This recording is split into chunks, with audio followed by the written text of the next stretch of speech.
Hi, I just wanted to talk to you a bit about purpose.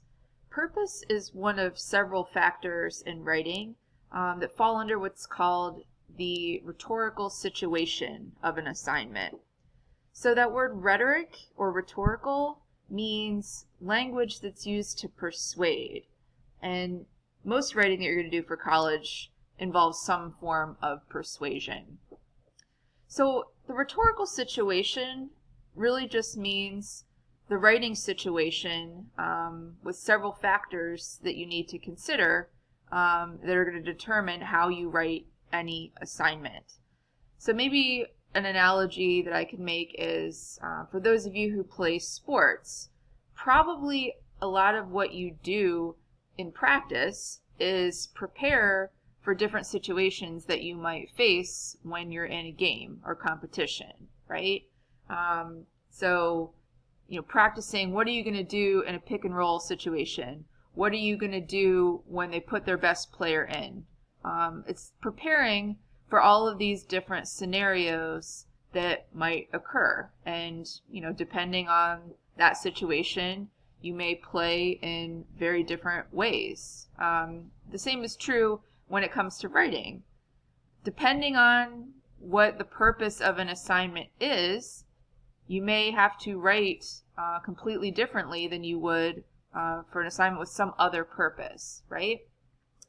So something to keep in mind, which I think a lot of students maybe don't think about, is that when you do an assignment, really for any class, really what the instructor is grading you on is not the assignment itself. What they're actually grading you on, and this is true of me too, is they're grading you on how confident they are that you've understood the assignment and have learned how to meet the expectations of that assignment. Again, the best proof that we have as instructors is if you do well on an assignment. If you do all these things that I discussed in learning activities and in class, then I'm pretty confident that you learned something and that you understand what is expected of this type of essay, right? Whereas if you're not meeting those expectations and the writing looks sloppy, my sense is you didn't really understand what the purpose of the assignment is. So again, just think of that assignment that you're doing as being sort of the evidence or proof that you understand what an instructor is trying to teach you, right? So there are a few ways that you can make sure that you show that you understand what an assignment's purpose is. But the first thing that you need to do is actually understand what is it that my instructor is looking for. I hear that a lot from students, not just from my own class, but from other classes saying, every English class that I've taken, my professors wanted something different, so I never know what to emphasize and what not to emphasize when I write because writing is very subjective, and that's true. So I think, though, there are a few key things that you can look for to make sure that you are understanding that purpose clearly, because if you don't understand it, you're going to be going down the wrong path and ultimately kind of wasting your time, right? So one of the best things that you can do is really make sure that you read your assignment sheet carefully. I think most instructors, and I do for sure, are going to give you an assignment sheet for any major essay or assignment that they're going to ask you to do, where they're going to try to lay out what the purpose of the assignment is. Sometimes they'll come right out and say, here's exactly what I want from you. But sometimes you kind of have to do some interpreting about what that purpose is. Probably the easiest thing to do, if you feel comfortable doing it, is if you're not sure, just ask your instructor. Send an email, ask them in class, and I think most of the time your professors will be glad to explain that to you. But also, even if you don't directly ask the instructor, there are going to be clues on that assignment sheet in terms of how it's worded. They're going to tell you what you should be aiming for when it comes to the purpose, right? So what I have pulled up here on the screen is just some explanations of a bunch of keywords that you might see in assignments. And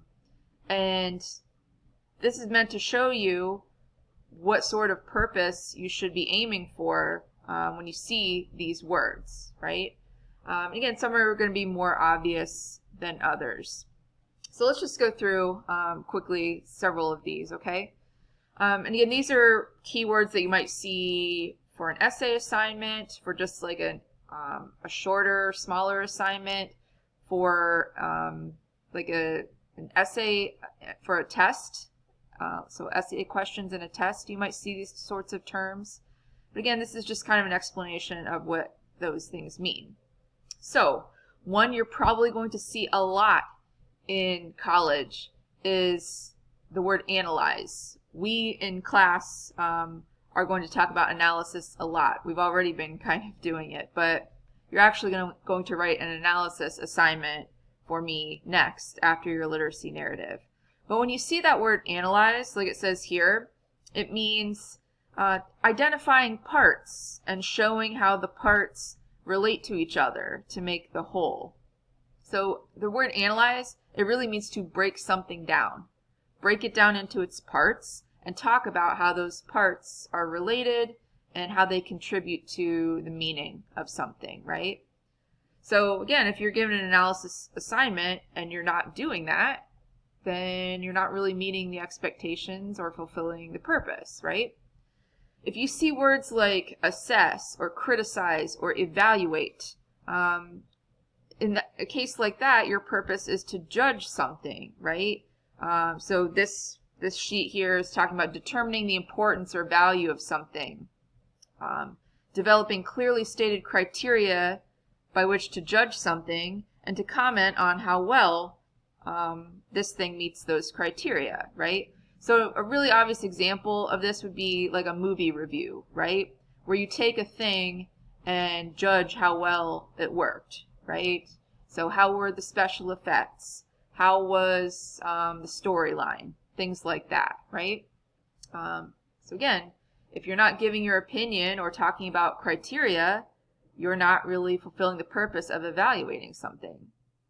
Another word you might see in an assignment is the word classify, which means to put things into categories or types. So it's about identifying the traits of a certain type or category and explaining why things fit into those categories. Compare and contrast is a really common assignment. Probably you've already done a lot of these in other classes.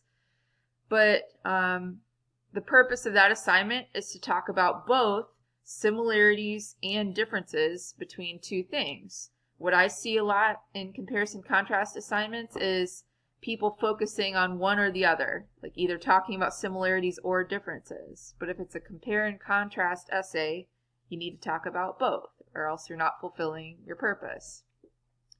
Another kind of set of terms here you'll see a lot, define or identify. Again, that means talking about the characteristics that make something unique, right?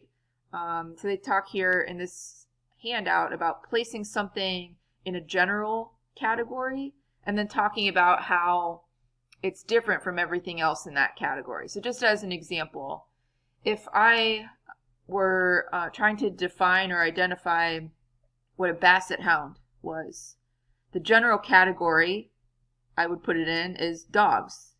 A basset hound is a type of dog. But I would also go further and say how a basset hound is different from any other type of dog. That it's short, has kind of a scrunched up face, long ears, tiny legs, and doing that is going to differentiate a basset hound from a poodle or a boxer or any other type of dog, right? Describe. that's for sure a major purpose of your literacy narrative that you're working on, right?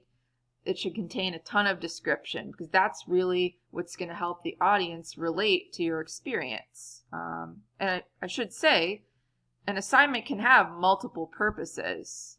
It can be doing or attempting to do more than one thing. Like I've said in the learning activity, probably there's going to be one dominant sort of purpose for an assignment, but there could be sub-purposes as well. So your literacy narrative falls into this category, right? Really, probably the main purpose of that assignment is to express your feelings and your experience that occurred. But another big one, like I'm saying here, is it's also to describe that experience and help the audience relate to it, right? Discuss or examine. Again, there's some analysis that's usually involved in that. Also could be some evaluation. But kind of answering questions that you raise about a certain subject or looking at it a little bit more in depth than just like a surface level understanding, right? So it says here, going beyond summary and trying to get at something more complex with a subject. If you see the terms explain or justify, you're making clear the reasons for something. Like it says here, the explanation may involve relating the unfamiliar to the more familiar, right? So assuming that the audience doesn't know a whole lot about your subject, trying to make it easier for them to understand. If you see list or enumerate, that's probably pretty obvious, but giving different points and putting them in some sort of logical order. Sometimes the assignment will tell you what that order is, sometimes maybe not. Interpret or explain is a big one that you'll see in college writing. But taking usually somebody else's words, either a quote or a passage from somebody else, and giving your opinion about what you think that writer is saying. And again, here it kind of clarifies, write about what the author or quotation means, not what you mean. So while you're giving your opinion about that interpretation, it's more so what you think the writer is trying to get at. To illustrate means to give an example or explain or clarify some subject, whatever it is, or talk about the different aspects of a concept.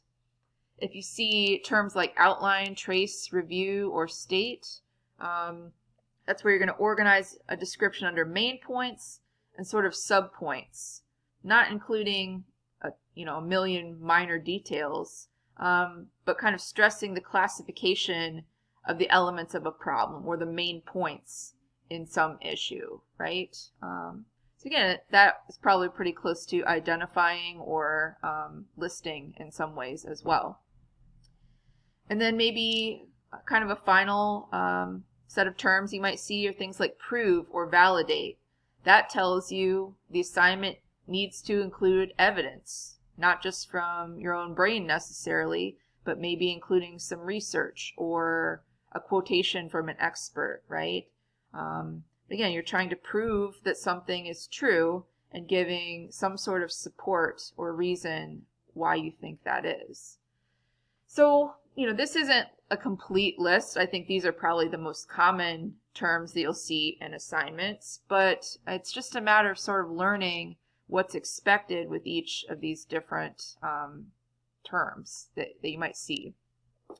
Another point to bring up is that one of the best things you can do to figure out the purpose is to look at a grading rubric for an assignment if you're provided with one. I'm always going to give you a grading rubric for every essay that you're going to have to write. So I highly encourage you to look at that thing throughout the writing process, but maybe especially when you're finishing up the essay and about to turn it in for grading, right? So again, just make sure that you've identified that purpose for writing and you're doing everything that you can to show your instructor that you understand what those expectations are.